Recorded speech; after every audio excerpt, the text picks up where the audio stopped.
Bismillahirrahmanirrahim. Assalamualaikum warahmatullahi wabarakatuh. Alhamdulillah, wassalatu wassalamu ala Rasulillah wa ala alihi wa man tabi'ahum bi ihsan ila yaumiddin. Allahumma inna nas'aluka ilman nafi'a wa rizqan thayyiba wa amalan mutaqabbala. Nah, sekarang kita lihat cara tayamum. Kemarin sudah kita bahas pensyariatan tayamum. Lalu sebab bolehnya tayamum. Ada dua di sini yang disebutnya oleh Syekh As-Sa'di, karena tidak ada air atau khawatir menggunakan air. Kemudian yang ketiga sebab tayamum, lalu sebutkan apa yang digunakan, apakah terbatas pada debu saja. Kesimpulan yang tepat, tidak terbatas pada debu saja, namun so'id yang dimaksudkan dalam ayat itu adalah berkaitan dengan segala sesuatu yang ada di permukaan bumi, baik itu debu, baik itu tanah, baik itu pasir, baik itu batu, selama itu di permukaan bumi boleh kita gunakan untuk tayamum.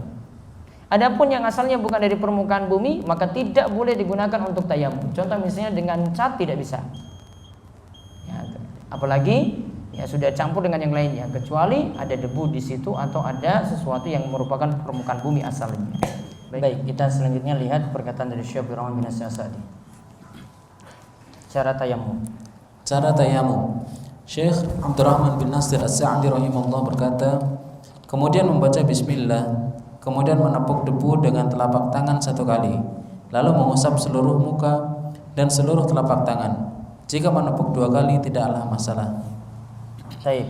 Jadi beliau mengatakan baca bismillah dulu 1, kemudian menepuk debu 2, kemudian mengusap seluruh muka. Kemudian yang ketiga baca bismillah, menepuk debu, kemudian mengusap seluruh muka. Yang ketiga, kemudian yang keempat mengusap seluruh telapak tangan. Ya, jadi dikatakan di sini telapak tangan kalau menurut beliau. Lalu Syekh Sa'di katakan jika menepuknya 2 kali tidaklah masalah. Ya, jika menepuknya itu 2 kali tidaklah masalah. Baik, kita lihat dalil cara tayamum. Dalil cara tayamum adalah dalil dari Al-Quran. Allah Ta'ala berfirman, wa in kuntum marda aw ala safarin aw jaa ahadun minkum minal ghaid aw lamastumun nisa falam tajidu ma'an fatayammamu su'idan tayyiban famsahu biwujuhikum wa aydikum innallaha kana ghafur innallaha kana afwan ghafuran. Dan jika kamu sakit atau sedang dalam musafir atau datang dari tempat buang air atau kamu telah menyentuh perempuan kemudian kamu tidak mendapat air, maka bertayamumlah kamu dengan tanah yang baik atau suci. Usaplah mukamu dan tanganmu. Sesungguhnya Allah Maha Pemaaf lagi Maha Pengampun. Nah, kalau di sini sebutkan famsahu biwujuhikum wa aydikum innallaha kana afuwan ghafura. Usaplah mukamu dan tanganmu. Jadi muka dulu seperti tadi kata Syekh As-Sa'di, kemudian tangan. Itu surat An-Nisa ayat 43. Yang mirip lagi surat Al-Maidah ayat 6. Begitu pula firman Allah Ta'ala, falam tajidu ma'an fatayammamu su'idan thayyiban famsahu biwujuhikum wa aydikum minhu. Lalu kamu tidak memperoleh air, maka bertayamumlah dengan tanah yang baik atau bersih. Sapulah mukamu dan tanganmu dengan tanah itu. Baik, di sini disebutkan falam tajidu ma'an fatayammamu su'idan thayyiban famsahu biwujuhikum wa aydikum min. Ini yang disebutkan dalam surat Al-Maidah ayat 6, sapulah mukamu dan tanganmu dengan tangan itu, dengan tanah itu. Di sini juga disebutkan berarti muka dulu baru tangan. Nah, sekarang kita lihat dalil lain dari hadis. Dalil lain dari hadis Ammar bin Yasir berikut ini. Ada seseorang mendatangi Umar bin Khattab. Ia berkata, aku junub dan tidak bisa menggunakan air. Ammar bin Yasir lalu berkata pada Umar bin Khattab mengenai kejadian ia dahulu, aku dahulu berada dalam safar. Aku dan engkau sama-sama tidak boleh salat. Adapun aku kala itu mengguling-gulingkan badanku ke tanah. Lalu aku salat. Aku pun menyebutkan tindakanku tadi pada Nabi SAW. Lantas beliau bersabda, cukup bagimu melakukan seperti ini. Lantas beliau Shallallahu Alaihi Wasallam mencontohkan dengan menepuk kedua telapak tangannya ke tanah. Lalu beliau tiup kedua telapak tersebut. Kemudian beliau mengusap wajah dan kedua telapak tangannya. Taib. Di sini lihat, awalnya disebutkan Umar bin Khattab didatangi oleh seorang. Ia katakan, aku junub dan tidak bisa menggunakan air. Lantas Ammar bin Yasir lalu berkata kepada Umar mengenai kejadian ia dahulu. Ammar cerita bahwasanya dulu aku pernah tidak dalam keadaan tidak bisa sholat karena junub. Adapun aku kala itu mengguling-gulingkan badanku ke tanah. Lalu aku itu sholat. Kenapa kok bisa guling-guling ke tanah? Karena kalau wudu tidak ada air maka gantinya tayamum. Ya mungkin pas kalau yang diusap muka dan tangan. Namun kalau junub kan disuruh mandi. Dikira di sini mandinya berarti airnya diganti debu berarti mandi debu. Ya, maka dia guling-guling di tanah situ. Ya namanya orang nggak tahu. Ya. Dia guling-guling ke tanah seperti itu. Namun ada hikmahnya di sini. Dia kemudian tanya pada Rasulullah SAW. Maka ketika itu Rasulullah SAW katakan bukan seperti itu caranya. Junub ini tidak dapati air juga tayamum. Cara tayamum gini. Cukup bagimu melakukan seperti ini. Lantas Rasulullah SAW mencontohkan dengan menepuk kedua telapak tangannya ke tanah. Lalu beliau tiup kedua telapak tangan tersebut biar tidak terlalu banyak debunya. Ya. Lalu beliau mengusap wajah. Di sini wajah dulu. Dan kedua telapak tangannya. Sama berarti seperti ayat ya. Wajah dulu, muka dulu, baru telapak tangan. Sekarang kita lihat riwayat Muslim. Dalam riwayat Muslim disebutkan, kemudian Nabi Shallallahu Alaihi Wasallam menepuk kedua telapak tangannya ke tanah dengan sekali tepukan. Kemudian beliau usap tangan kiri atas tangan kanan. Lalu beliau usap punggung kedua telapak tangannya dan mengusap wajahnya. Taib. Lalu beliau usap tangan kiri atas tangan kanannya, lalu beliau usap punggung. Nah ini, punggung kedua telapak tangannya dan mengusap wajahnya. Di sini tangan dulu baru wajah. Untuk yang kedua ini tangan dulu baru wajah. Kalau yang pertama tadi sekalian juga dengan ayat tadi wajah dulu baru tangan. Sedangkan pada hadis yang riwayat Muslim ini disebutkan tangan dulu baru wajah. Berarti terbalik di sini. Nah, sekarang lihat keterangannya di bawahnya. Namun dalam riwayat Muslim ini didahulukan mengusap punggung telapak tangan lalu wajah. Ini menunjukkan bahwa urutan antara wajah dan kedua telapak tangan tidak dipersyaratkan mesti berurutan. Nah, itu digarisbawahi. Boleh berarti kita mulai dari wajah kemudian telapak tangan. Boleh juga telapak tangan dulu baru wajah. Karena ada beda pengungkapan di sini dalam riwayat yang lainnya. Jadi tidak dipersyaratkan, tidak disyaratkan di sini berurutan. Beda kalau dengan wudu, ya. Kalau dengan wudu disyaratkan itu berurutan. Apalagi kalau dalam mazhab Syafi'i, rukun wudu ada 6. Niat, membasuh muka, membasuh tangan sampai siku, kemudian mengusap kepala yang keempat, kemudian membasuh kaki sampai mata kaki, baru yang keenam itu tartib, berurutan dimasukkan dalam rukun. Sedangkan kalau kita bahas seperti tadi, berarti yang tepat untuk tayamum tidak disyaratkan tartib atau berurutan. Tidak disyaratkan tartib atau berurutan. Sekarang kita lihat hadis Ammar lagi di bawahnya. Hadis Ammar di atas menunjukkan tayamum cukup sekali tepukan untuk wajah dan telapak tangan. Nah, cukup 1 kali tepukan. Ya, jadi kita tepuk pertama saja, dipakai untuk usap muka 1, kemudian telapak tangan. Dan ingat, kalau mau milih muka dulu apakah tangan dulu, tadi intinya tidak ada syarat berurutan. Namun yang lebih baik kita ikuti yang dimulai oleh Allah, yaitu dalam ayat. Yaitu ayat dimulai dengan apa? Muka dulu, wajah dulu. Berarti mulai dari wajah dulu, itu lebih baik. Karena Nabi SAW ketika dalam manasik hajinya beliau itu menyebutkan kalimat ini, abda'u bima bada Allahu bi. Aku mau mulai seperti apa yang Allah itu mulai. Maka itu menunjukkan lebih afdolnya. Berarti dari muka dulu baru telapak tangan itu lebih afdol. Kemudian jadi kurang tepat. Jadi kurang tepat dilakukan dengan cara satu tepukan untuk wajah dan satu lagi untuk telapak tangan hingga siku. Mengapa dinyatakan kurang tepat? Yang pertama, hadis yang membicarakan 2 kali tepukan dan mengusap tangan hingga siku berasal dari hadis yang dhaif.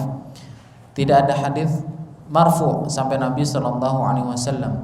Hadis marfu itu artinya sampai pada Nabi SAW. Jadi tingkatan sampainya hadis itu para ulama bagi menjadi 3. Marfu, mauquf, maqtu. Marfu itu sampai Nabi, kalau sampai sahabat saja itu disebut mauquf, kalau sampai tabi'in saya disebut maqtu. Ini bukan lagi membahas sanadnya terputus atau tidak. Pokoknya hadis yang kalau dikatakan sampai Nabi SAW namanya marfu. Artinya Rasulullah SAW itu bersabda. Kalau sampai sahabat namanya mauquf. Ya, kalau sampai tabi'in itu namanya maqtu. Ya. Maka di sini tidak dikatakan marfu sampai Nabi SAW, artinya Nabi tidak katakan seperti itu dan dikatakan dhaif, yaitu yang membicarakan 2 kali tepukan tadi dan mengusap tangan sampai siku. Berarti di sini hanya telapak tangan saja yang diusap, tidak sampai siku. Namun sebenarnya ada alasan dari ini yang berpendapat sampai siku, itu alasan ulama Syafi'iyah. Kenapa dinyatakan sampai siku? Kira-kira apa alasannya sampai siku? Tayamum pengganti apa? Wudu. Wudu sampai mana? Siku. Ya. Tayamum kan dikatakan pengganti wudu, dan kaidah mengatakan hukum pengganti sama dengan yang diganti. Ya. Hukum pengganti itu sama seperti yang diganti.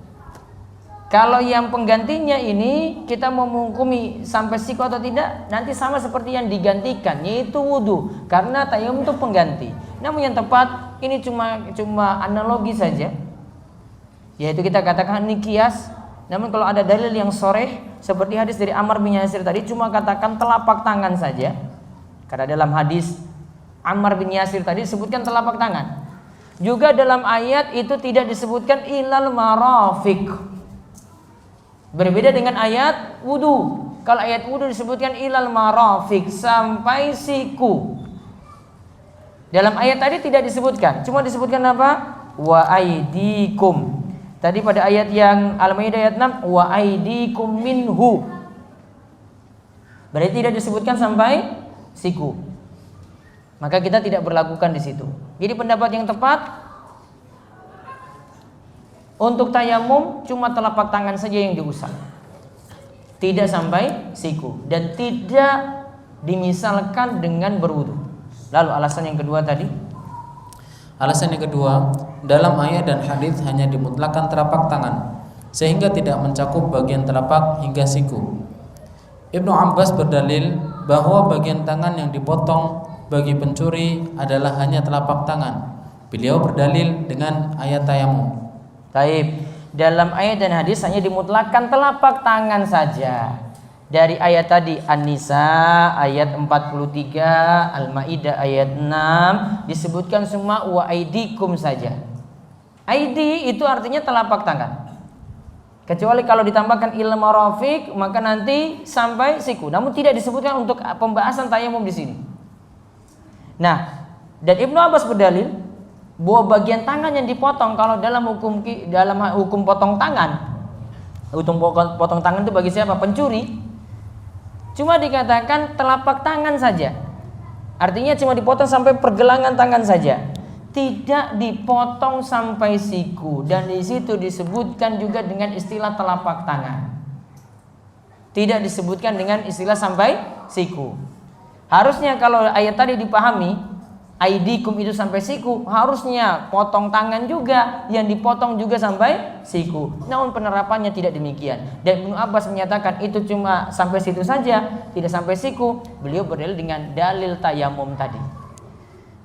Lalu itu kesimpulannya. Jadi ringkasnya, tepuknya cuma 1 kali di awal. Kita baca bismillah. Bismillah, tepuk 1 kali.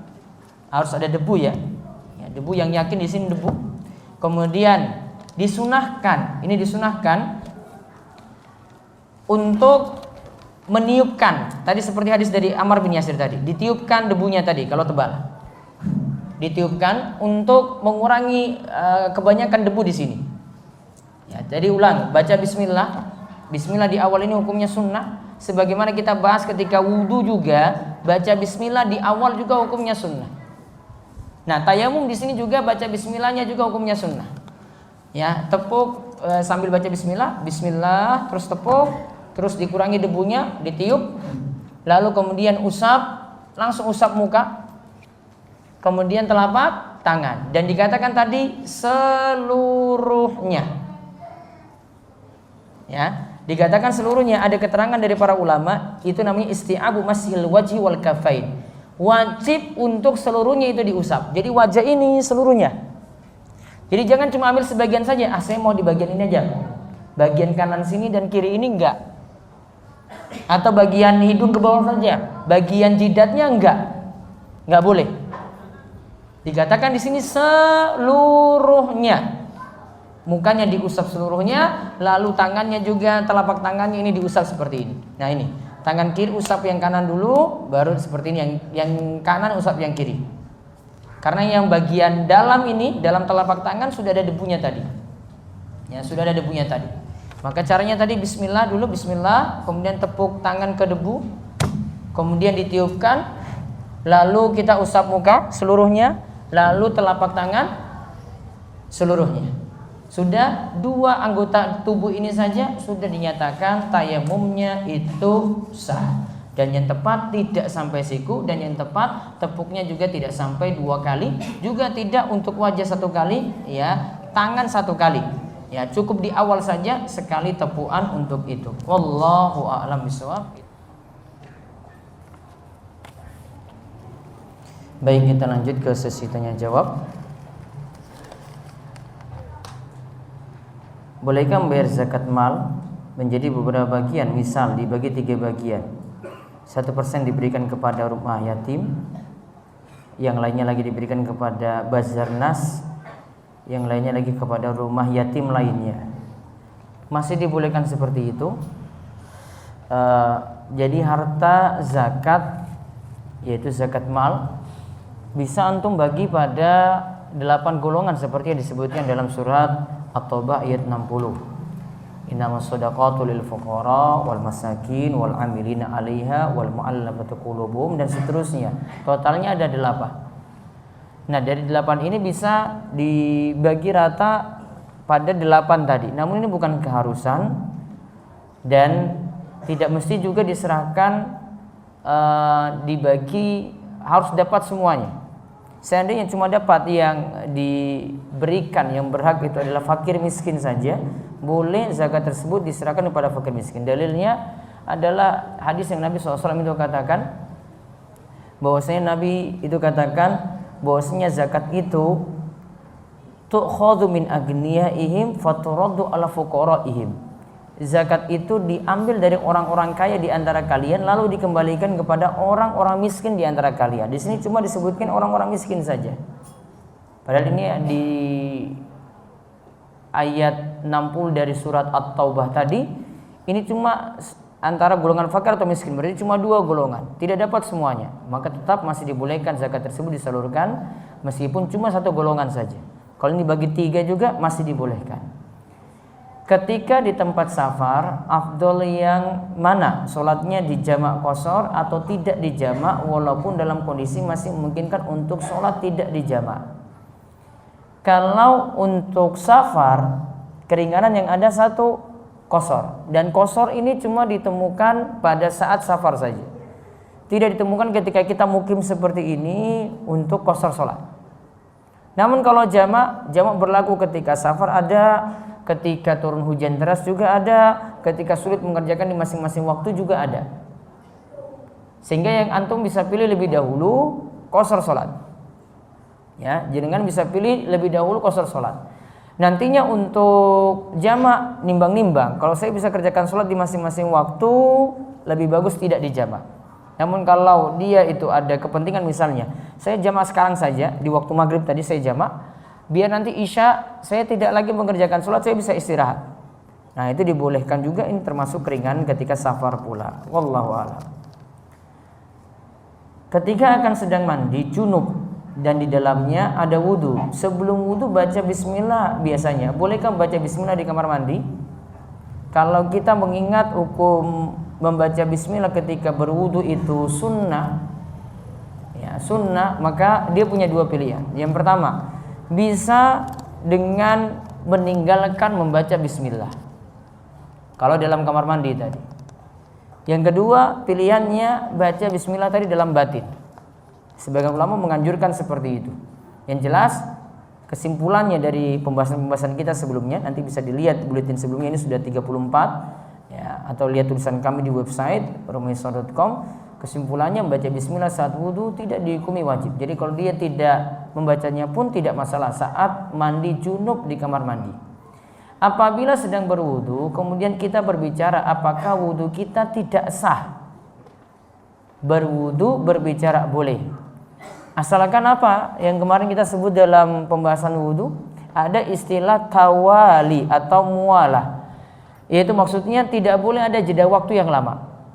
Kalau dia ngobrol dengan teman sampingnya sampai salah satu anggota mau lanjut ke berikutnya, anggota wudu yang sudah dibasuh itu kering, berarti tidak disebut syarat mualah tadi terpenuhi. Jeda tadi maksudnya tidak ada jeda waktu yang lama, jangan sampai anggota wudu sebelumnya yang sudah dibasuh itu kering. Nah ini pernah kita singgung dan itu yang dimaksud. Jadi ngobrolnya masih boleh ya, namun jangan sampai lupakan wudunya tadi yang lebih penting. Apabila saya sudah bekerja tapi belum berkeluarga, apakah tidak apa-apa apabila zakat fitrah dibayar oleh orang tua atau kita harus membayar zakat fitrah sendiri? Kalau sudah kerja walaupun belum menikah, baiknya untuk urusan zakat, terutama zakat fitrah ini nanti di saat Idul Fitri, yang menjelang Idul Fitri, dibayar sendiri lebih afdol. Karena antum kalau sudah kerja itu tidak jadi tanggungan orang tua lagi. Hukum sholat di antara dua tiang karena melihat jamaah melakukannya. Karena apa ini?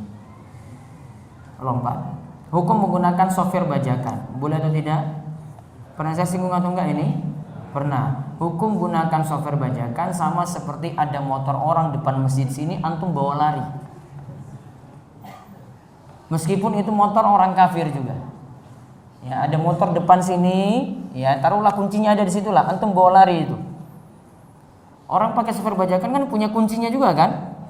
Iya kan? Dibuka pakai apa?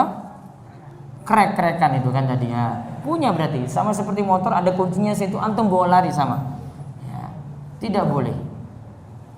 Dari mana gelar LC didapat dan apa kepanjangannya? Kalau kepanjangannya saya belum tahu pasti, namun LC itu gelar yang belajar agama di Saudi Arabia atau untuk yang di Jazirah Arab juga, termasuk juga di sini di Indonesia bagi lulusan dari LIPIA. Ya, LIPIA yang ada di Jakarta, karena LIPIA itu cabang dari Universitas Muhammad bin Saud yang ada di Kota Riyadh. Sengaja mereka buka cabang di sini biar orang Indonesia tidak lagi belajar di luar. Dibukalah LIPIA yang ada di Jakarta. Gelarnya juga sama LC dan belajarnya juga sama, belajar syariat dengan kurikulum yang sama juga seperti di Jami'ah Imam Muhammad bin Saud yang ada di Kota Riyadh. Apakah daging yang tidak disembelih dengan bismillah disembelih bukan oleh orang Islam? Makanan yang dimasak dan daging tersebut juga jadi haram. Yang tidak disembelih dengan bismillah haram, jadi haram ya, karena disyaratkan untuk hewan sembelihan itu membaca bismillah. Kemudian kalau disembelih juga bukan oleh orang Islam juga jadi haram ya, karena yang syarat untuk menyembelih itu dua golongan, satu Islam, satu ahli kitab. Dua golongan ini saja. Misal sop daging atau sop ayam yang haram dagingnya saja atau keseluruhan sopnya haram. Aduh, muter-muter ini. Jadi ini kan sop daging, ini dagingnya ini taruhlah daging haram tadi lah, nggak baca bismillah ya. Apa sop dagingnya juga jadi haram? Apa antum mau makan kayak begini? Sudah tahu yang dagingnya itu ini asalnya juga dari situ kan? Kok masih mau kayak begitu? Sama seperti bakso lah ya. Baksonya juga kan tahu rasanya, kuahnya itu kan dari bakso itu juga. Mau makan juga kayak begitu? Kalau tahu baksonya itu haram, misalnya dari daging haram, taruhlah itu daging babi lah. Saya mau makan kuahnya saja. Gimana? Gitu jawabannya. Kan ada pertanyaannya itu. Jika dahulu mendapatkan SIM dengan cara nembak, maka tobatlah. Apakah untuk bertobat dari praktek suap ini harus membuat SIM baru lagi? Baiknya buat SIM baru lagi. Lapor Pak, dulu ini saya itu sogok kayaknya ini Pak, saya pakai calon nyogok, saya enggak tes tenanan di sini. Kalau saya tes itu ya salah-salah banyak, makanya saya katakan di sini orang yang nembak-nembak seperti ini, makanya kita sering lihat di jalan itu ada yang lampu sennya ke kanan belok kiri. Nah ini kayak begini nih, nembak-nembak. Saya sudah bilang berulang kali. Bolehkah melakukan tayamum dengan debu yang berada di bawah alas kaki? Karena di sekeliling saya tidak ada debu. Boleh nggak? Alas kaki itu ditepuk-tepuk gini, tek-tek sepatunya, keluar debu nggak? Keluar kan? Mau pakai ya silahkan. Ya solusinya gampang. Itu ditepuk saja, merem saja lah pas ini tayamum. Ya. Tepuk, biar nggak tebal-tebal kan dia apa tadi? Ditiup kan? Ditiup. Ya sudah, cuma dapat sisa sedikit kan? Nah itu yang diusap. Insya Allah sepatunya itu suci. Yang penting nggak yakin itu injak-injak sesuatu yang bermasalah. Karena asalnya sepatu itu injak yang suci. Sampai antum dapat terangan jelas, dapat penjelasan bahwasanya sepatu ini bermasalah. Itu kau lihat, ini tanda-tanda aneh nih saya nih, kok salah injak sesuatu. Nah kalau sudah tahu tanda-tanda aneh, nah itu nggak usah dipakai. Orang tua saya, bapak memiliki wasiat untuk mendonorkan kedua matanya. Saya tunda dulu. Mendonorkan organ tubuh berarti. Pak Ustadz, saya ingin bertanya, bagaimana caranya seorang bertakbir, mengangkat tangannya jika dalam keadaan masbuk, sedangkan antara rakaat kedua imam dengan orang yang masbuk ini berbeda? Maka tolong penjelasannya. Ditanyakan bagaimana hukum bertakbir atau mengangkat tangan jika bagi makmum masbuk. Kalau angkat tangan itu kaidahnya secara singkat gini. Saya tidak bahas makmum masbuknya ataukah makmum yang ikut imam dari awal. Yang jelas untuk angkat tangan saat kita bertakbir itu kaidahnya ringkasnya gini. Selama itu bukan mau turun sujud atau bangkit dari sujud, maka dianjurkan angkat tangan. Saya ulang. Selama itu bukan turun sujud atau bukan bangkit dari sujud, maka disunahkan angkat tangan. Coba. Sekarang turun ruku. Angkat tangan enggak? Angkat tangan atau tidak? Angkat tangan. Kenapa? Bukan turun sujud, bukan bangkit dari sujud. Bangkit dari ruku ke arah berdirinya, iktidal, angkat tangan atau tidak? Angkat tangan. Karena bukan bangkit dari sujud atau bukan turun sujud. Saya sujud sekali ini, terus ingin duduk antara dua sujud. Allahu Akbar. Angkat tangan tidak?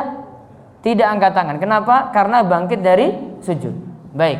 Saya berdiri dari rakaat pertama, dari sujud kedua ke rakaat kedua.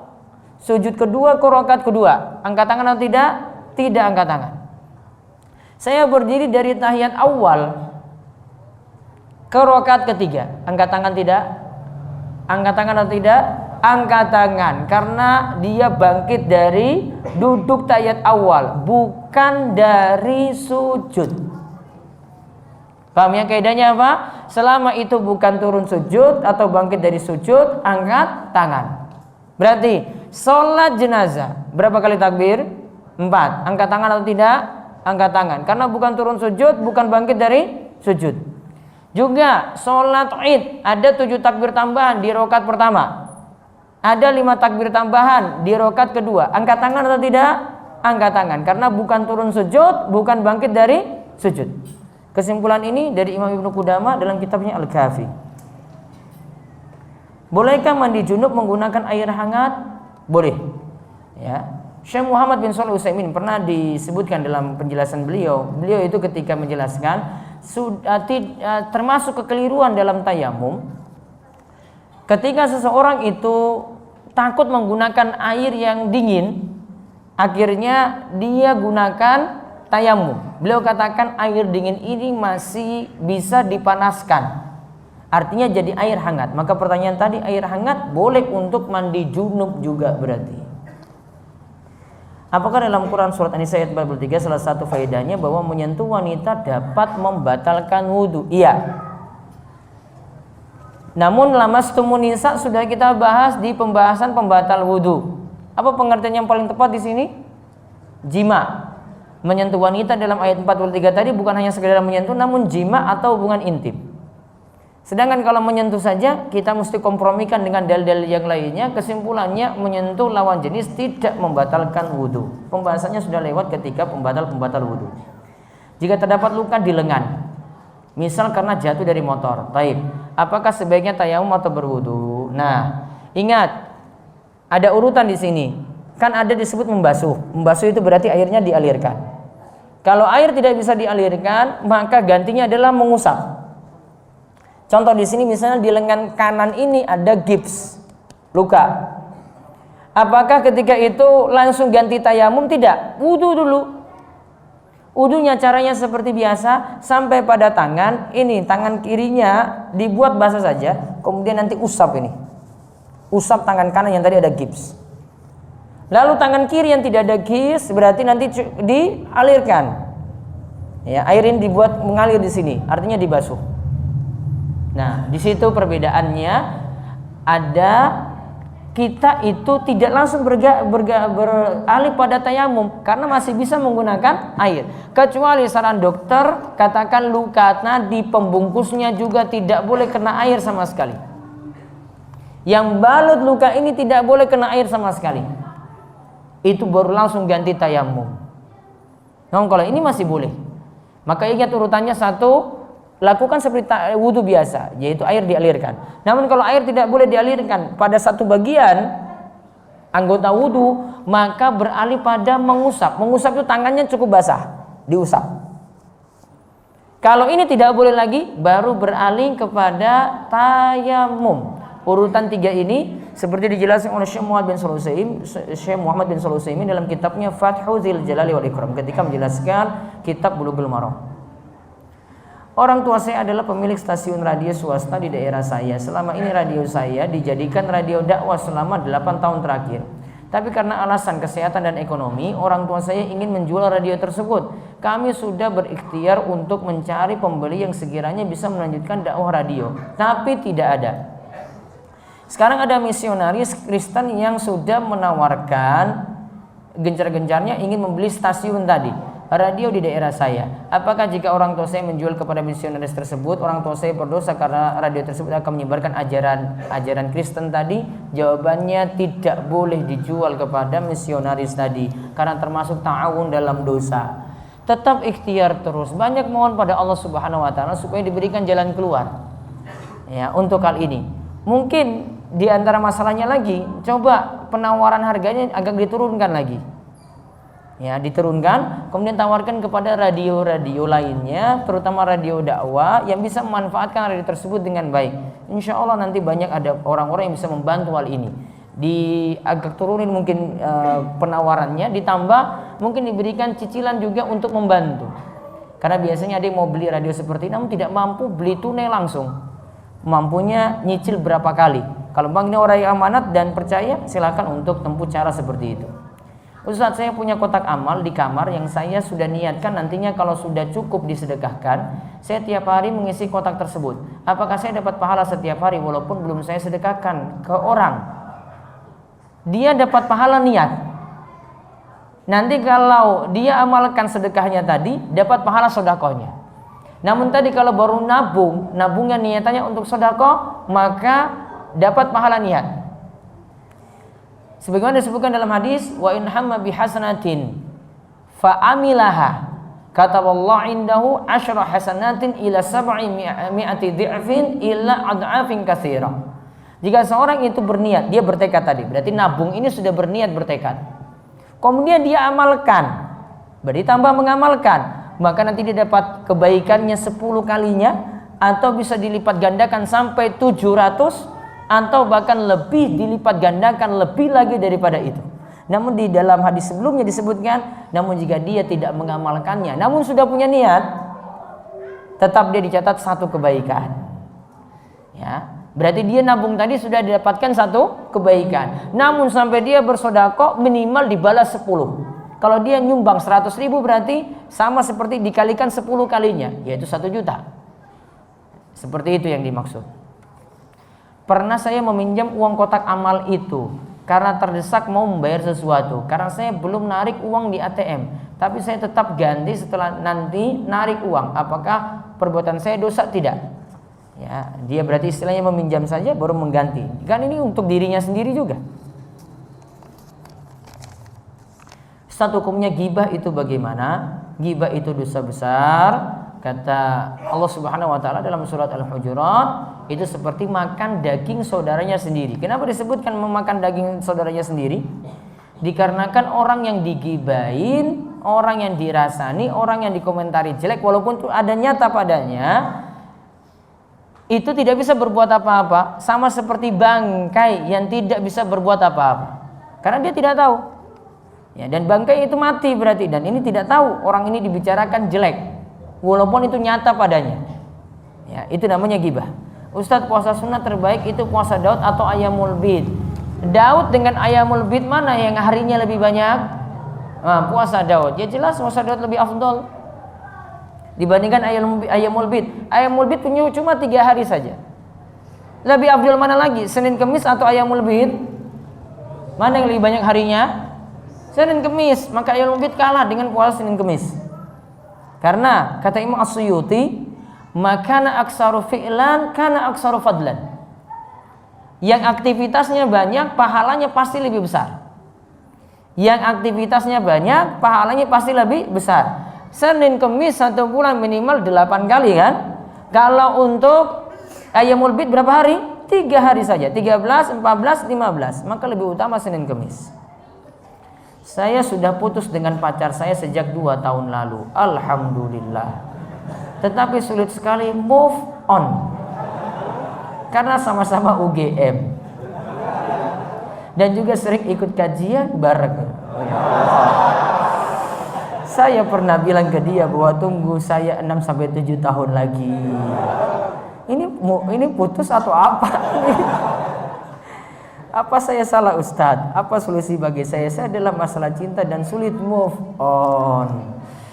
Kalau laki-laki sulit move on ini keterlaluan. Kalau laki-laki seperti ini kok cengeng sekali. Ya, kalau perempuan mungkin agak berat, apalagi sering bertemu seperti itu. Saran saya, kalau saya mau suruh cepat nikah ini gimana ini ya? Kasihan gak sama mantannya tadi itu? Mungkin lebih bagus tidak ada hubungan sama sekali. Ya, tidak ada hubungan sama sekali. Kamu nanti ngurus sendiri. Kalau memang kamu jodohku ya sudah, alhamdulillah. Kalau enggak ya sudah, itu memang nasibku, memang kita enggak berjodoh. Ya, resikonya pacaran kayak gitu. Mau pacaran 10 tahun pun, ya, kalau Allah takdirkan bukan jodohnya, ya bukan jodohnya. Ya, kalau Allah takdirkan bukan jodohnya, bukan jodohnya. Dia pacaran dari SMP coba. SMP, SMA, kuliah janjian bareng. Terus ketika di kuliah putus coba. Sakit enggak? Sakit banget. Jelas itu. Kalau emang bukan takdirnya, bukan takdirnya. Pacaran tuh kayak gitu. Kalau Allah katakan itu bukan takdirmu, mau kamu berjuang SMP 3 tahun, kelas 1 SMP lagi coba lihat. SMA 3 tahun, 6 tahun. Kuliah 4 tahun taruhlah ya. Ketika mau sidang putus misalnya. 10 tahun berarti kan pas ya kan? Pas. Kalau Allah takdirkan sekarang ini putus, itu bukan jodohmu, bukan jodohmu. Enggak ada yang bisa melawan takdir. Sehingga di sini kalau memang sudah seperti itu, sudah dia ngurus sendiri, kamu tuh ngurus sendiri, nggak usah mikir-mikir dia lagi. Ya. Pahami takdir seperti itu. Kalau sudah pahami takdir itu dengan baik, insya Allah akan mudah move on tadi. Ustaz, saya pernah mendengar bahwa ilmu itu harus diamalkan. Lantas bagaimana kalau setelah kuliah jurusan tertentu tapi memilih jadi ibu rumah tangga? Ilmu yang wajib diamalkan itu ilmu agama. Antum pelajari suatu ilmu, namun antum jalan hidupnya berbeda. Saya teknik mesin misalnya, ada yang teknik mesin, kemudian kok jadi pengusaha tahu lagi misalnya. Ya. Nyambung nggak? Nyambung atau tidak? Nggak nyambung. ya mungkin dia jadi ahli mesin untuk mesin tahunya lah ya, gitu. Namun intinya kan nggak nyambung secara keseluruhan kan. Nah, apa seperti itu masalah? Enggak. Yang dihukumi dosa itu kalau kamu punya ilmu, kamu tidak amalkan ilmu tadi. Ya ayyuhallazina amanu lima taquluna ma la taf'alun. Wahai orang-orang yang beriman, kenapa kamu itu mengatakan apa yang tidak kamu itu amalkan? Ya. Amalan dengan perkataan harus nyambung di sini. Sama juga dengan ilmu, dengan amalan juga harus nyambung. Fa'alam annahu la ilaha illallah. Ketahuilah, disuruh berilmu dulu, baru amalkan. Bahwasanya tidak ada sembahan yang berhak disembah selain Allah. Berarti ilmu dulu baru amal. Makanya Imam Bukhari itu membuat dalam babnya dalam Sahih Bukhari, al-ilmu qabla al-qawli wal amal. Ilmu sebelum perkataan dan perbuatan. Maka lihat di sini ada ilmu, maka diamalkan tadi ilmunya. Ada ilmu, diamalkan ilmunya. Maka amal itu adalah buah dari ilmu. Kalau sebuah pohon itu tidak ada buahnya, maka dianggap seperti pohon ini tidak ada fungsinya sama sekali. Itu maksudnya. Namun kalau seperti ini itu pilihan orang masing-masing, ya. Karena tidak harus dia itu harus jalankan seperti tadi. Wong banyak kok. Ada yang jurusan pertanian, ya, malah kerjanya itu jadi bakulapa misalnya. Ya, bukan di pertanian lagi, sudah jadi jurusan lain lagi, jadi masalah lain lagi, dia itu ahlinya. Bisa saja seperti itu. Bagaimana hukumnya jual beli di halaman depan masjid tapi masih di dalam pagar batas masjid? Karena di masjid dekat rumah saya banyak yang jualan di halaman masjid ketika ada TPQ. Kalau pagar itu bagian dari masjid, artinya menandakan itu masjid, ya, maka tidak boleh untuk berjualan dalam pagar tadi. Namun kalau pagar tadi itu tidak dianggap bagian dari masjid, artinya cuma bagian teras ini saja, ya, bagian terasnya saja, dan teras itu ada pagarnya lagi. Maka selama di dalam teras ini masuk dalam situ, maka tidak boleh berjualan di situ. Rasulullah SAW sampai mengatakan, melihat orang yang berdagang di dalam masjid, beliau malah katakan, doakan pada orang itu mudah-mudahan dia tidak mendapatkan untung, mudah-mudahan dia tidak mendapatkan untung. Malah disuruh doakan seperti itu. Jika bacaan imam adalah bacaan makmum, maka makmum tidak apa-apa jika tidak membaca. Namun bagaimana jika sholat subuh yang jumlah 2 rakaat? Apakah tidak mengapa jika tidak membaca di 2 rakaat tersebut? Mengingat Al-Fatihah adalah wajib dibaca. Nanti akan kita lihat di pembahasan sifat sholat Nabi, nanti akan dibahas juga oleh Syekh As-Sa'di. Kesimpulannya, bacaan imam jadi bacaan makmum, maka makmum tidak perlu lagi mengulang Al-Fatihah. Ada beberapa alasan di sini. Satu, ketika dia baca amin, padahal doanya ini dibaca oleh imam. Ihdinas siratal mustaqim. Imam yang baca. Namun ujung-ujungnya imam dan makmum baca amin. Padahal yang baca doanya siapa? Imam. Maka makmum ketika ucapkan amin sama seperti dia berdoa. Ini diantara dalil bacaan imam sama seperti bacaan makmum, maka jadi bacaan untuknya. Kecuali sholat bareng imam, imam tidak jaharkan seperti di rakaat ketiga dan rakaat keempat, sholat maghrib isya, ya, atau ketika sholat zuhur dan sholat asar, sholat sir. Maka ketika itu makmum tetap baca masing-masing. Ini kesimpulan dari Syekhul Islam Ibnu Taimiyah dalam Majmu' Al-Fatawanya. Ustaz, apa kiat agar kita tetap istiqomah di atas manhaj salaf? Karena saya sering diajak mengikuti kajian yang bukan berpedoman pada Quran dan Sunnah oleh teman. Kalau memang antum tidak sreg dengan pengajian semacam itu, ya sudah katakan saya ingin belajar yang sesuai dengan tuntunan, itu saja. Saya tidak mau terpengaruh berbagai macam syubhat, tidak mau mengambil ilmu sembarangan. Saya butuh seleksi dalam mencari ilmu ini. Kalau memang seperti itu prinsip antum, insya Allah antum akan lebih selamat dalam hal ini. Dan di antara kiat istiqomah adalah mencari guru yang benar, mencari guru yang baik. Jika kita awalnya melakukan ibadah dengan niat yang salah, misalnya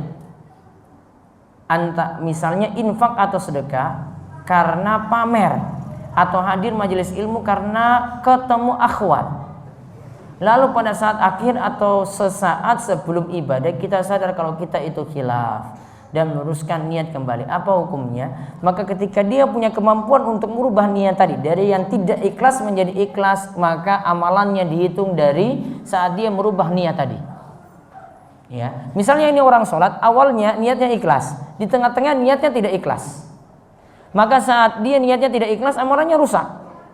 Namun ketika dia ubah lagi, saya sadar nih niat saya sudah nggak benar nih di dalam sholat ini tengah sholat, maka dia ubah niatnya lagi jadi ikhlas, maka dihitung lagi dari dia ikhlas itu benarnya amalan tadi dan diterimanya amalan tersebut.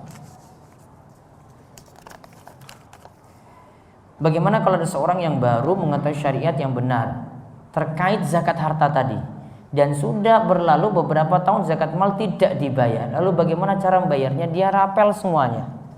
Jadi misalnya dia tidak bayar zakat tadi itu 2 atau 3 tahun, berarti dia anggap utang 2 atau 3 tahun ini dari masalah zakat tadi. Berarti nanti dia hitung 2,5% dari tahun pertama, ini zakat yang harus saya bayarkan berapa? Lalu 2,5% dari tahun kedua, zakat yang saya harus bayarkan berapa? Sampai beberapa tahun yang dia tinggalkan dia bayar tadi dan dianggap ini kewajiban yang harus tetap ditunaikan.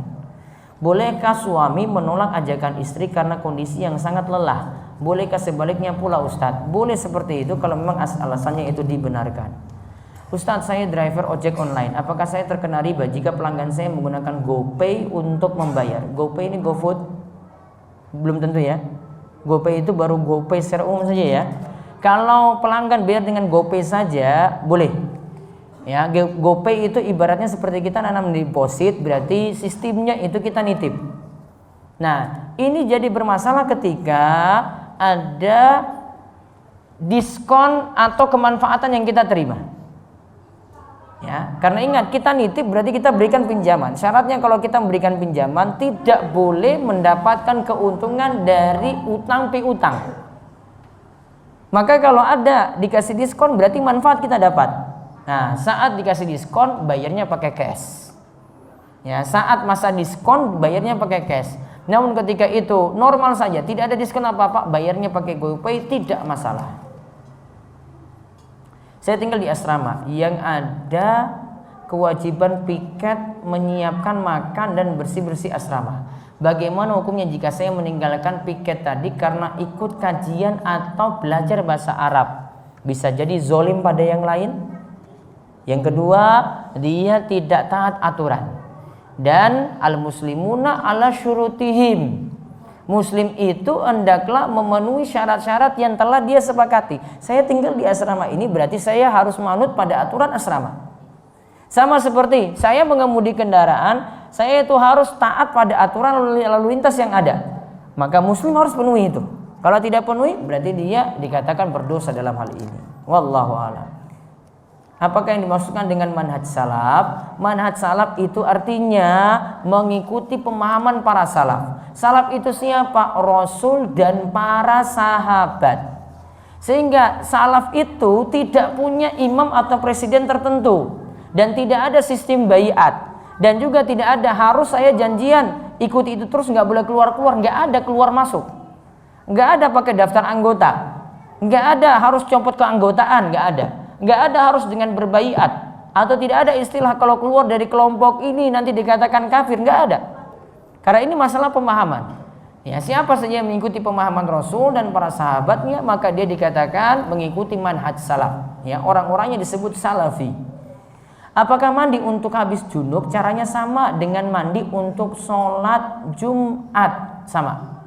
Ya. Namun sholat Jumat mandinya, hukum mandinya sunnah, tidak wajib seperti mandi junub tadi. Ya, jumhur itu mengatakan mandi Jumatan itu hukumnya sunnah. Ustadz, kalau jika wudhu dan sholat berbeda, mazhab gimana? Alias lintas mazhab. Yang benar, kalau pertanyaannya, boleh nggak saya ikuti dalil? Bukan masalahnya lintas mazhab. Kalau masalahnya lintas mazhab, antum tinggal pilih enak-enak saja. Sebagian ulama katakan bahwasanya boleh nikah tanpa wali, terutama bagi yang janda, boleh nikah tanpa wali. Cuma dia saja nikahkan dirinya sendiri. Boleh nggak saya ikuti pendapat itu? Wah, jelas nggak boleh. Ini namanya seenaknya saja kamu pilih pendapat. Jadi yang prinsip yang benar, saya ngikut dalil. Entah itu nanti ada pada mazhab A atau pada mazhab B. Bukan saya ngikut mazhab. Ya, atau bukan berpindah mazhab. Kalau berpindah mazhab nanti orang seenaknya saja. Ini kayaknya ini enak. Ya, yang ini bilang tadi, yang situ bilang haram. Ini kayaknya ini makruh saja lah sudah. Wah, enak sekali kayak begitu. Jadi bukan masalahnya pindah mazhabnya, Namun di sini yang harus punya prinsip, ikuti dalilnya. Boleh jadi pada mazhab A, boleh jadi pada mazhab B. Itu baru benar. Karena Allah katakan, fa in tanazza'tum fi syai'in farudduhu ilallahi wa rasul. Jika kalian berselisih dalam suatu perkara, kembalikanlah kepada Allah dan Rasulnya. Bukan seenak kita milih, namun kembalikan Allah dan Rasulnya. Mana dalil yang kita rasa lebih cocok, lebih tentram, dan dalil yang lebih pas. Itu perbandingannya. Bagaimana hukum bermain rebana atau hadroh? Yang jelas Rasul tidak pernah pakai, para sahabat tidak pernah pakai. Rebana cuma dibolehkan ketika masalah perkawinan saja, karena masa senang. Dan ingat, yang memainkan itu perempuan di hadapan perempuan. Titik. Jadi kalau laki-laki yang main, silahkan menilai sendiri. Saya kalau kajian ngantuk, musibah berarti.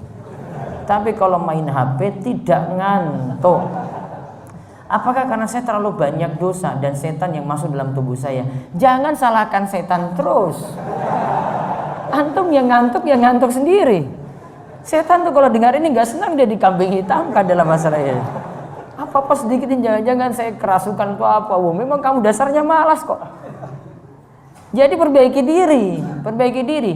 Kalau itu godaan setan, iya berarti setan bisa menggoda kita karena kita sendiri yang salah. Ya, karena kita sendiri yang lalai. Itu setan punya kekuatan untuk mengganggu kita. Itu kalau ya kita sendiri yang lalai. Karena pernah saya singgung, setan punya dua sifat, ya, yaitu memberikan waswas dan khannas. Was-was itu ketika kita lalai, setan itu goda kita ketika kita lalai, dan khannas, setan itu bersembunyi ketika kita kembali mengingat Allah. Maka kalau memang kita benar-benar untuk istiqomah ingat Allah terus, tidak akan diganggu oleh setan. Oleh karena itu perbaiki diri. Intinya gini, sebab-sebab dilakukanlah untuk terbiasa itu nggak ngantuk. Yang pertama, kadang kita mesti maksakan. Yang kedua, kadang kita harus punya kebiasaan. Kadang mungkin ada orang yang ikut kajian seperti ini ngantuknya gampang sekali. Namun kalau dengar ustadznya itu guyon dari awal sampai akhir, wah itu nggak ngantuk-ngantuk. Ya. Oh berarti antum kurang penyesuaian. Tinggal penyesuaian saja. Ya, memang saya dengan ustadz ini nggak pas nih. Ini ngantuk terus ini. Karena dia nggak ada guyon, datar terus dari awal sampai akhir. Tinggal antum yang menyesuaikan. Antum kan yang butuh ilmu. Menyesuaikan. Oh saya kalau dengan ustadz ini kayaknya saya harus tahan diri nih. Ya, maka bertahan di situ. Biasakan. Besok datang lagi. Lama-lama. Oh. Ya saya sudah terbiasa di sini, nggak ngantuk lagi. Jadi biasakan dan butuh penyesuaian dengan beberapa pembicara atau beberapa pemateri. Ya. Kemudian yang ketiga, sadar diri juga, waktu istirahat perlu. Memang kalau antum itu di siang hari itu kerja, malam itu butuh belajar, ada waktu untuk istirahat, gunakan istirahat tadi. Dengan tujuan biar ketika belajar bisa konsen. Ya, konsen dan dapat ilmu dengan lebih sempurna. Mohon nasihat-nasihatnya agar hati selalu bersih sehingga lisan mudah berzikir. Sungguh lisan ini selalu berat untuk berzikir, tersibukkan dengan hal tak bermanfaat. Intinya beberapa faktor di sini untuk agar hati itu bersih, kemudian lisan itu terus terjaga untuk terus berzikir. Yang pertama, kumpul atau biasakan hadiri majelis ilmu. Kemudian yang kedua, teman dengan orang-orang yang baik. Kemudian yang ketiga itu perbanyak doa. Kalau diri kita sudah tersibukkan dengan tiga hal tadi, insya Allah dengan yang ditanyakan tadi nanti akan mudah untuk diatasi. Ayah saya sering pijat. Pada saat pijat ayah saya tanya,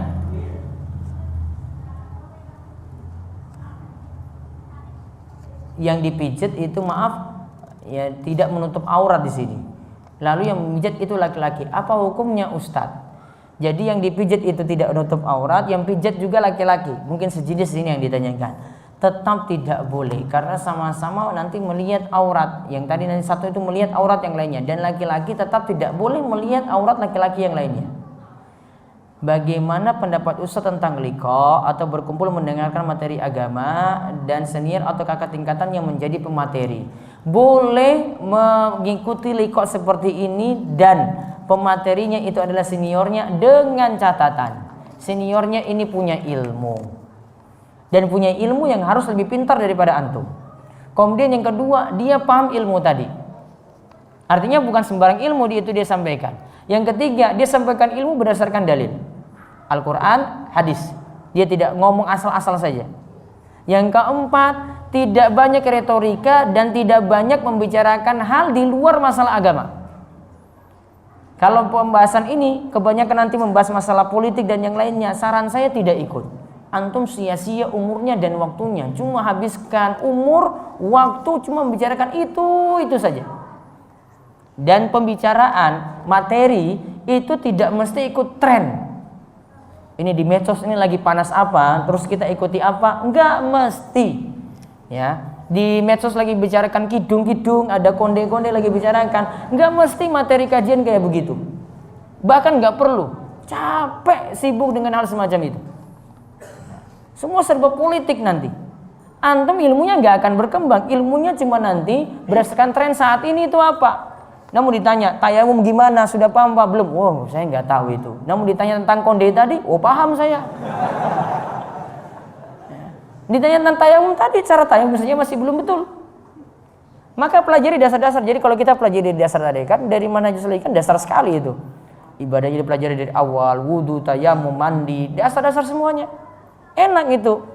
Ilmu ini yang tadi dipelajari itu nggak perlu ikut tren apa. Tayamum ini nggak ada tren-trennya ini. Kayak begini saja ilmunya. Orang bilang kok ini belajar kok kayak begini. Ya ini karena ini penting dipakai ilmu ini. Itu lebih baik daripada ikut ilmu yang ngetren tadi. Saya seminggu yang lalu baru memulai berjualan di salah satu penyedia layanan toko online. Sistem berjualan di sana ialah kita menerima pesanan dari pembeli dan pembeli mentransfer biaya ke rekening bersama penyedia layanan toko tersebut. Baik. Setelah masuk, barang saya kirim. Setelah barang diterima, pembeli melakukan konfirmasi kepada toko online tersebut, barulah uang itu ditransfer ke rekeningnya. Bagaimana hukum jual beli seperti ini? Masih dibolehkan selama tidak ada masalah-masalah yang lain. Secara umum, kalau keterangan umumnya masih boleh. Dengan rekening bersama nanti ada toko pusatnya, nanti ditransfer ke rekening pusatnya. Lalu setelah itu yang punya toko di bawahnya nanti transfer barang ke konsumen. Baru nanti uang diserahkan ketika barang tersebut sudah nyampe. Seperti itu sah-sah saja. Wallahu a'lam. Apakah harus diulangi lagi wudu dan zikir sebelum tidur yang sudah dibaca? Jika kentut, kalau mau diulangi lebih afdol. Namun tadi ini perkara-perkara sunnah yang kita bahas. Antum tidak lakukan pun tidak dihukumi dosa. Namun baiknya dilakukan biar tidak merugi. Bagaimana sikap yang sebaiknya diambil ketika membaca Sirah Nabawiyah di mana penulisnya beberapa sahabat? Di mana penulisnya mendiskreditkan beberapa sahabat, tidak boleh dibaca. Kalau sudah menjatuhkan beberapa sahabat di sini, ini buku sirah yang tidak bagus untuk dibaca. Karena sahabat asalnya tidak boleh dijatuhkan. Ya, kalau dia sudah rendahkan suatu sahabat, misalnya dia rendahkan Muawiyah lah. Ya, Muawiyah dia rendahkan seperti itu. Atau Aisyah dia itu singgung-singgung dan katakan Aisyah punya sifat-sifat jelek seperti ini. Nah, kalau ada statement negatif yang dikeluarkan oleh penulis Sirah Nabawiyah kepada beberapa sahabat, ini menandakan bahwasanya dia tidak menghormati para sahabat. Maka Nabi SAW itu katakan, la tasubbu ashabi, jangan engkau cela sahabatku. Walaupun sahabat tidak sempurna, tidak perfect, ya, tidak sempurna, tetap di sini harus hormati. Kesalahan yang kita sadari, namun tidak perlu diungkit-ungkit seperti itu. Ustadz, saya agak bingung dengan perpecahan Islam yang secara sunatullah sudah ditulis di hadis. Namun kenapa pada golongan yang diajarkan dibawa oleh Muhammad bin Abdul Wahab sangat dijauhi orang? Karena di kampung saya cap Wahabi sangat booming sekali. Dan saya mohon untuk ditunjukkan referensi yang terpercaya terhadap sikap saya terhadap judge dari orang-orang tersebut. Antum baru dapat cap Wahabi, belum dipukul, belum sampai dibunuh. Ya, ini baru komentar biasa. Rasul itu disebut kadzab. Padahal Rasul itu paling amanah dan orang-orang itu yang menyatakan Rasul itu jujur. Namun coba semua nyatakan Rasul itu dusta dengan wahyunya. Namun ketika peletakan Hajar Aswad itu diletakkan, orang-orang mau letakkan Hajar Aswad ketika ingin pembangunan ulang Ka'bah ketika Rasul sekitar umur 35 tahun. Orang-orang ketika itu jadi bertengkar. Namun ketika tahu, oh Rasulullah yang maju nanti mau meletakkan, tidak ada yang protes karena tahu Rasul jujur dan amanah, akhlaknya bagus saja masih tercela. Dapat komentar macam-macam. Ya, dapat komentar macam-macam, maka komentar itu biasa. Orang beriman cobaannya itu bukan komentar saja. Ya, baru di komentar saja langsung sudah down kayak gitu. Biasa, nganggap saja saya emang cobaannya seperti ini. Sudah hadapi santai saja. Dan tahu bahwasanya komentar tadi ini harus membangkitkan antum untuk terus istiqomah. Jangan sampai terpengaruh karena cari ridho manusia, antum tinggalkan kebenaran, nggak boleh. Ya, karena kata Nabi SAW, siapa yang mencari ridho manusia dan membuat Allah itu murka, maka nanti ujung-ujungnya Allah akan membuat, kalau kamu cari ridho manusia, Allah akan membuat juga orang-orang akhirnya murka juga kepadamu. Ujung-ujungnya seperti itu. Namun siapa manil tamasa ridallah, siapa yang mencari ridha Allah, membuat manusia itu murka, maka ujung-ujungnya Allah akan merubah hati mereka yang awalnya tidak suka, nanti akan jadi suka kepadamu. Intinya tunjukkan saja akhlak yang mulia. Ya, orang tidak akan cela kita dari sisi akhlak. Namun dari sisi ajaran, akhlak nggak mungkin dicela. Kalau akhlaknya sudah bagus, nggak mungkin dari sisi ini dikejar. Antum di masyarakat jadi orang jujur, jadi orang amanah, nggak pernah bohong, akhlaknya pada orang tua itu santun sekali, dengan tetangga hormati sekali, nggak mungkin dikejar dari sisi ini cacatnya. Pasti nanti di sisi ajarannya. Nah ini diperbaiki saja. Nanti ajaran itu pelan-pelan nanti Allah akan membuat orang lain itu ridho untuk menerima. Bagaimana hukum Islam dalam menyembelih hewan dari sudut pandang usia hewan? Saya lompat dulu. Ketika sholat berjamaah khususnya yang dibaca jahar, saya sering mendapati rakaat ketiga dan keempat terasa sangat cepat. Bacaan Al-Fatihah di rakaat ke-1 dan kedua rasanya lebih lama daripada rakaat ketiga dan rakaat keempat. Bagaimana hukumnya? Apakah imam berdosa atau tidak? Di sini bisa ditimbang dua hal. Kalau membaca Al-Fatihah, boleh jadi antum yang lambat. Imam bacanya itu standar. Antum yang terlalu memperhatikan mungkin tajwidnya pelan-pelan seperti itu. Kalau memang antum merasa lambat, maka ikuti imam. Tertinggalnya antum dari bacaan Al-Fatihah tadi, artinya Al-Fatihahnya nggak selesai, nanti akan ditanggung oleh imam. Namun kalau antum sudah hitung-hitung, Al-Fatihah ini saya sudah sangat-sangat cepat bacanya, kok imam lebih cepat daripada saya? Oh berarti antum selesaikan saja, baru nanti ikuti imam walaupun nanti terlambat dari rukuknya tadi. Ustadz, saya sudah bilang ke akhwat untuk serius dan dia sudah menerima, tapi dia harus selesaikan kuliahnya selama 2 tahun lagi. Nah dalam masa menunggu itu terkadang timbul rasa ingin dekat sekali, ingin tahu kabarnya. Ana minta saran Ustadz, cari saja yang lain.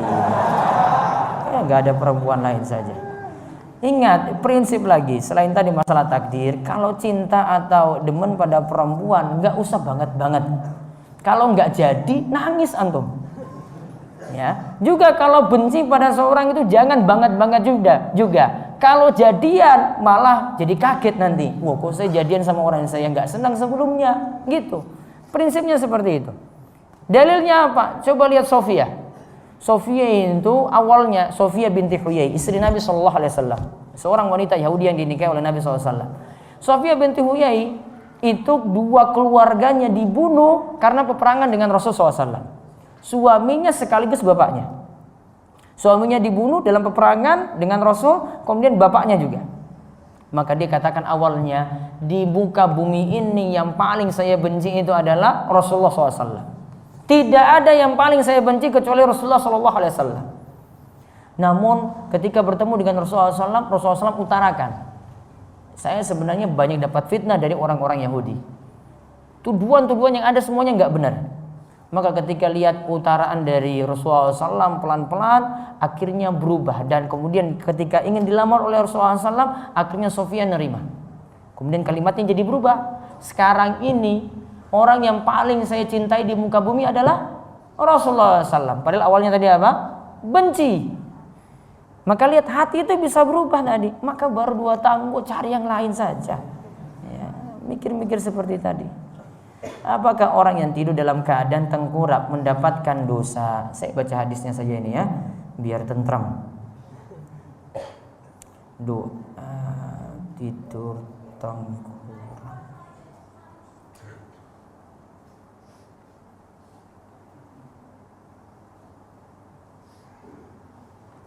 Baik, nanti bisa dicari di rumah.com hukum tidur tengkurap. Hadisnya berikut ini.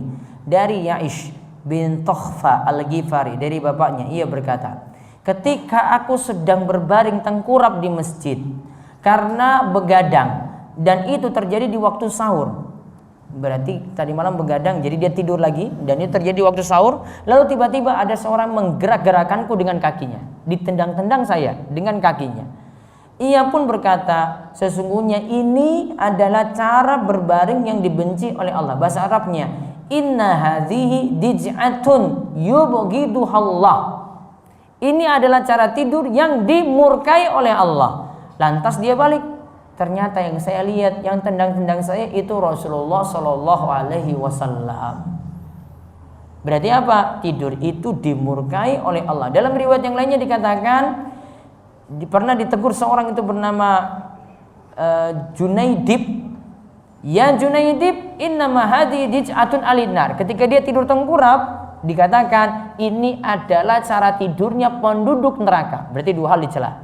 Satu, itu dimurkai. Yang kedua, itu cara tidur penduduk neraka. Maka tadi ditanya dosa atau tidak, dari dalil ini saja harusnya ditimbang-timbang. Tidak lagi tidur seperti itu. Dan apakah orang yang tidur tengkurap meninggal dunia dalam keadaan tersebut masuk neraka? Kita katakan diancam di sini, tidak langsung lantas masuk neraka. Ya, tidak lantas masuk neraka. Namun dikatakan sifatnya seperti orang-orang yang dimurkai dan penduduk neraka seperti itu pula. Jadi baiknya tidak tidur seperti tadi. Tayamum hanya berlaku untuk satu kali sholat. Jika melakukan sholat jamak qashar dalam suatu kendaraan yang tidak ada fasilitas kamar mandi, tayamum dilakukan cukup satu kali atau dua kali. Ini ada beda pendapat di antara para ulama. Ada yang menyatakan bahwasanya tayamum cuma untuk satu kali sholat saja. Kalau ingin mengulangi sholat lagi, ini zuhur, ulangi lagi sholat untuk asar, dia tayamum lagi selama tidak mendapati air. Pendapat yang tepat, ya, kita tadi bahas kaidah bahwasanya hukum pengganti sama dengan hukum yang diganti. Ya, hukum pengganti al-badal hukmul mubdal min.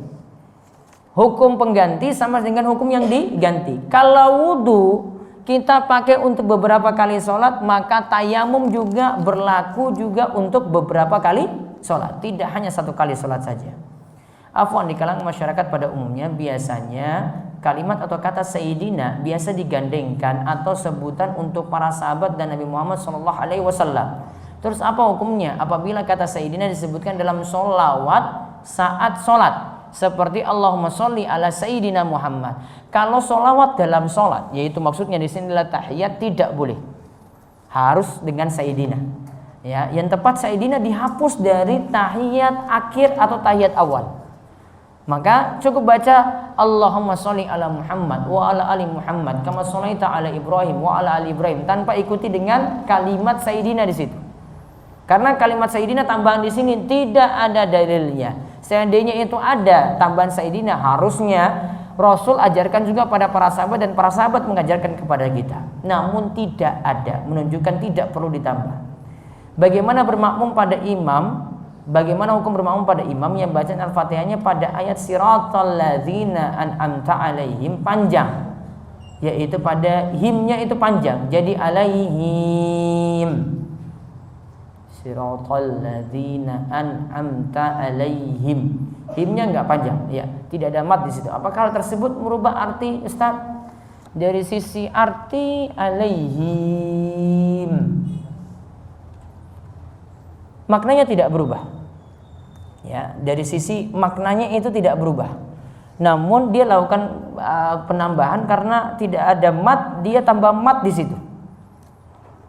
Dari sisi hukum coba nanti saya cek lagi, karena di sini ada aturan disebutkan juga oleh Syekh Salim Al-Hadrami dalam cara membaca Al-Fatihah. Beliau cuma memberikan aturan tasydid ketika bahas di matan Safinatun Najah. Kalau aturan untuk matnya beliau tidak bahas. Coba nanti saya cek tentang masalah ini, apakah sholatnya batal ataukah tidak. Saya masih menganggap belum batal. Bagaimana hukumnya jika mendonor darah pada saat berpuasa, batal atau tidak? Ini kembali ke masalah hukum donor darah ini boleh berbekam ataukah tidak, karena sama-sama mengeluarkan darah. Kalau berbekam kita anggap itu tidak boleh, membatalkan puasa berarti, maka berarti hukum donor darah saat puasa juga tidak boleh. Namun pendapat yang paling tepat, masih dibolehkan berbekam saat puasa. Hukumnya sudah dinasakh atau sudah dihapus. Yang larangan sebelumnya itu sudah dihapus. Kesimpulannya, donor darah masih dibolehkan saat puasa, namun baiknya ditunda sampai malam lebih afdal daripada melakukan saat puasa nanti jadi lemas. Mengapa perkara menaati pemimpin masuk dalam prinsip akidah bukan muamalah? Dikarenakan para ulama masukkan ini karena beberapa sekte dalam Islam itu memasukkan prinsip dalam mereka berakidah, mereka masukkan masalah ini. Contoh, Mu'tazilah itu punya 5 sila. Yang ini dikenal dengan prinsip mereka, disebut dengan 5 sila. Di antaranya prinsipnya adalah al-amru bil ma'ruf wa nahyu anil munkar. Amar ma'ruf nahi munkar. Di antara prinsip amar ma'ruf nahi munkar menurut mereka adanya pemimpin itu mesti memberontak. Kita mesti memberontak dan tidak taat pada pemimpin tadi. Nah, makanya para ulama untuk membedakan dengan sekte ini dengan Mu'tazilah buat prinsip dalam kitab-kitab akidah. Seluruh mazhab menyebutkan ini. Dalam kitab-kitab akidahnya menukil ini supaya tidak sama dengan sekte sesat seperti Mu'tazilah tadi. Dan ini prinsip Nabi SAW. Dan Nabi SAW sebutkan ini. Dan untuk membedakan dengan ahli bid'ah dari kalangan Mu'tazilah tadi, maka perlu dimasukkan dalam prinsip akidah biar tidak sama. Sama seperti para ulama itu bahas tentang masalah hukum memakai tentang masalah tayamum, tentang masalah mengusap sepatu. Itu juga ada sebagian yang masuk dalam kitab akidah. Kenapa? Karena sebagian ahli bid'ah ada yang menganggap bahwasannya mengusap sepatu ini tidak ada. Maka para ulama ada yang masukkan dalam kitab akidahnya. Apa hukum membayar utang di masjid dan jika dilarang sebatas mana yang tidak dibolehkan? Yang tidak dibolehkan jual beli. Jual beli berarti ada yang sifatnya untung.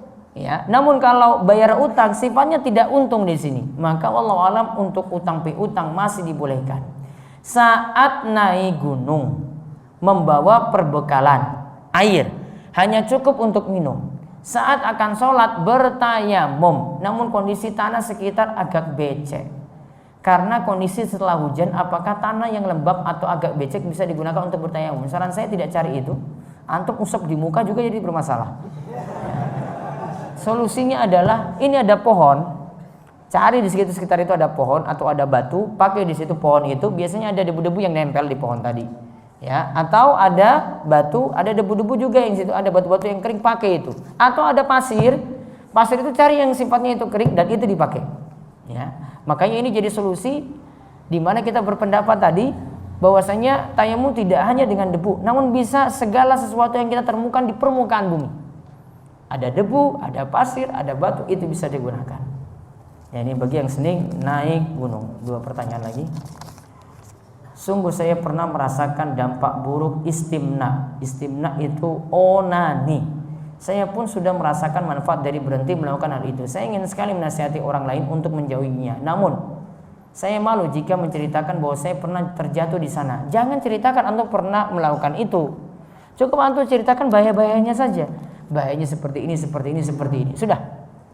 Ya, atau antum buat tulisan lah sebar kepada teman-teman yang mungkin antum tahu. Ya, ini dia hobi seperti itu, sampaikan pada dia dengan nasihat lewat tulisan.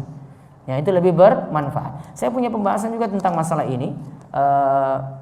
Karena kecenderungan orang yang melakukan onani ini gemar nonton film porno, maka bisa lihat di website saya rumaiso.com ada pembahasan, ada 2 bahasan saya sebutkan bahaya nonton film porno dan kiat-kiat agar berhenti untuk nonton film porno ini. Karena akibatnya juga sama, ada istimna juga bagi yang gemar nonton film seperti itu.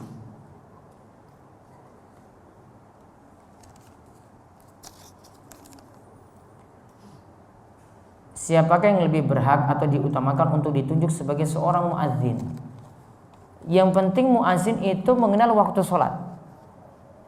Ya, namun kalau mau memilih suara yang bagus itu lebih baik agar membuat orang tertarik untuk ke masjid.